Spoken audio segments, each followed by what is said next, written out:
बड़ी कंपनी है और उस बड़ी कंपनी ने कई सारी बातें सोच के चली। तो उन्होंने कहा भाई अब ग्रीन एनर्जी भी गया जमाना के कोयले से खोद करके बिजली बनाना, उससे पर्यावरण खराब होता है, खदानों में मजदूर डूब जाते हैं, बहुत सारी तकलीफें बढ़ती है। तो ग्रीन एनर्जी की बात ही उन्होंने कहा आप, और कब तक, उन्होंने कहा इससे हमने सर कंपनी में तय किया कि 40 तक वो सब चीजों से छूट जाएंगे। हमने कहा 40 किसने देखा? हमारी सरकार ने निर्णय किया कि 32 लाख किसान हमारे यहाँ है, 30 लाख रेगुलर किसान है, 2 लाख हमारे अस्थायी टेम्परेरी कनेक्शन वाले किसान है। हम 3 साल के अंदर सभी किसानों को बिजली के सोलर पंप देकर के बिजली के झंझट से मुक्त करा रहा है। और सोलर से भगवान सूर्यनारायण का इतना प्रकाश है अपने राज्य के ऊपर कि वो अपनी बिजली खुद उत्पन्न करे और अपने आप में ग्रीन एनर्जी से अपने खुद के सोलर पंप चला ले, घर की बिजली भी चला ले। तो एक तरह से ये ऐसे कई wind energy, solar energy, pump storage, और इसके माध्यम से पूरे देश में आपको जानकारी इतना ही देना चाहूंगे, आज की स्थिति में मध्य प्रदेश में बिजली सबसे सस्ती पूरे देश में कहीं बन रही है। तो मध्य प्रदेश में बन रही, बल्कि दिल्ली की मेट्रो की बिजली भी अगर जा रही है तो मध्य प्रदेश से होके जा रही है। मुझे इस बात की प्रसन्नता, उसकी ट्रेन चलाने में भी करंट मध्य प्रदेश से लग रहा है। और ऐसे कई प्रयोग, कई सारी विकास के मामले हैं कि यहाँ बैठे बैठे आप अपना काम भी करते रहे और आपकी भी इच्छा होती कि हाँ हम अपने इस सोलर पार्क में कहीं को अपना पैसा इन्वेस्टमेंट करना चाहते हैं, तो आपके लिए भी वही छूट है। इतने प्रकार से उसमें 2 मेगावाट से लगा के 100 मेगावाट, तो 100 मेगावाट से 2000 मेगावाट तक सब प्रकार की व्यवस्था में आपके बीच में स्वस्थ कंपटीशन कराते हुए सीधा एमओयू कर रहे।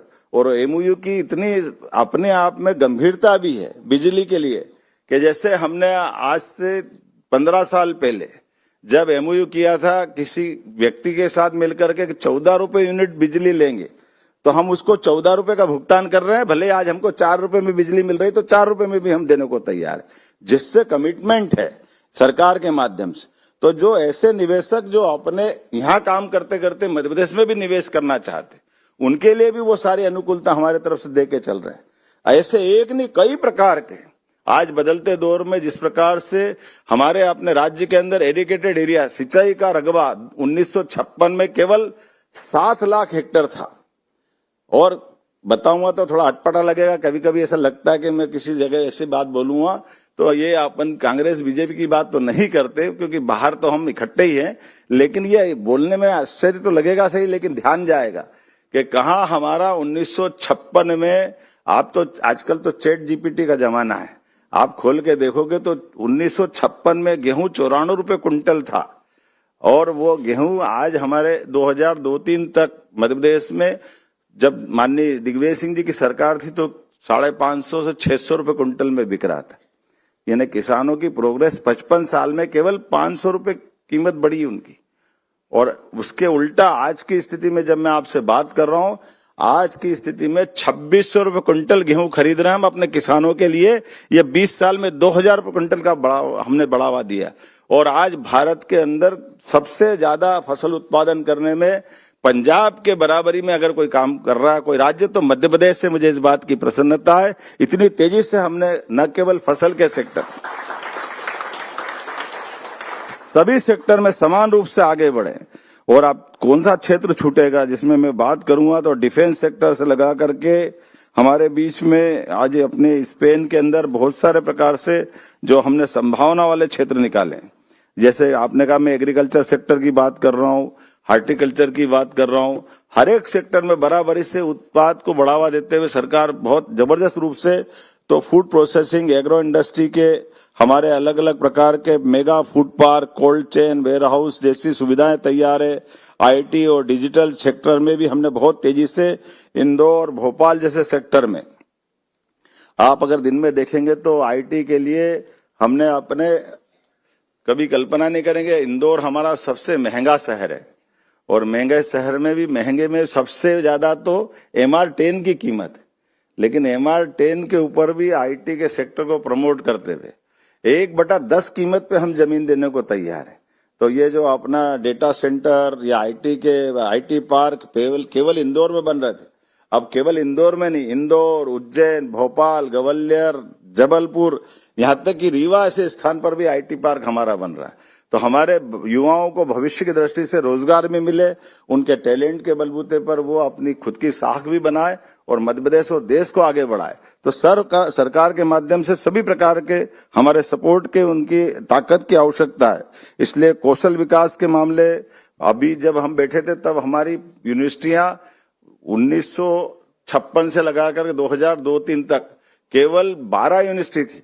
आज की स्थिति में 17 यूनिवर्सिटी सरकारी और 52 यूनिवर्सिटी प्राइवेट सेक्टर की, जो बदलते दौर में सभी प्रकार के कोर्स, केवल एक इतना ही नहीं, उससे आगे बढ़कर के एक एक करके हमने जिस ढंग की स्मार्ट सिटी की कल्पना की है, और जैसे महाकाल के महालोक धार्मिक पर्यटन के आधार पर भी, पहले तो हमने कभी, मुझे मालूम नहीं कि यहाँ की एम्बुलेंस, एयर एम्बुलेंस की बात क्या होगी, लेकिन अब मध्य प्रदेश और देश के अंदर 5 लाख तक का इंश्योरेंस माननीय मोदी जी के माध्यम से जब मिल रहा है, जिसको आयुष्मान योजना की कार्ड की बात कर रहे हैं, और वो 5 लाख तक का आयुष्मान कार्ड का, ये तो थोड़ा दायरा 60 साल के अंदर तो उनकी आय सीमा का है, लेकिन 70 साल से बड़ी आय सीमा में कोई भी जाति का व्यक्ति, सबको 5 लाख तक का इंश्योरेंस माननीय मोदी जी ने दिया है। और हमने भी निर्णय किया है कि मध्य प्रदेश राज्य सरकार के माध्यम से इसमें पूरे देश में सबसे तेज गति से अगर आयुष्मान कार्ड बन रहा तो हमारे पास बन रहा, और हमने न केवल बीमार हो तो एम्बुलेंस आएगी, बल्कि एयर एम्बुलेंस भी, क्योंकि मध्य प्रदेश राज्य बहुत बड़ा है। तो कोई भी व्यक्ति बीमार हो, डॉक्टर और कलेक्टर डिसाइड कर दे कि हाँ, इसको सिंगरौली के बजाय इंदौर पहुंचाना पड़ेगा क्योंकि इसकी जान बचाना है, या जबलपुर दिल्ली पहुंचाना, तो 1 रुपया उसका नहीं लगेगा। एयर एम्बुलेंस फ्री सरकार की तरफ से देने का निर्णय मध्य प्रदेश सरकार ने लागू कर दिया अपने राज्य के अंदर।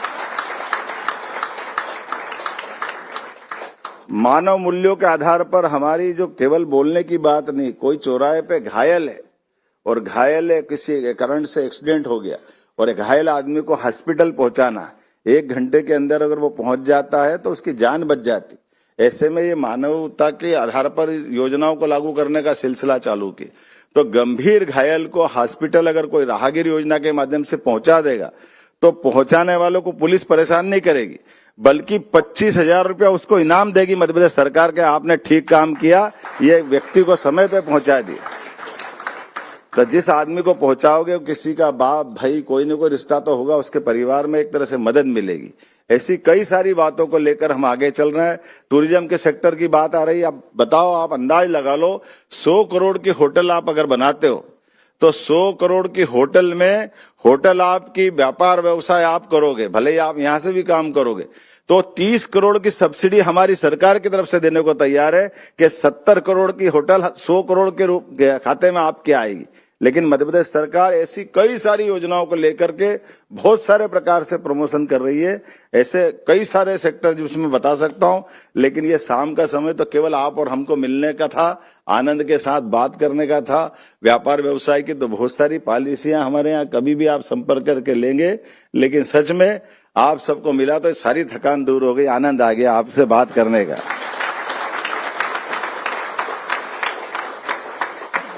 तो आज के इस अवसर पर आप सबका वंदन, अभिनंदन, बहुत बहुत धन्यवाद।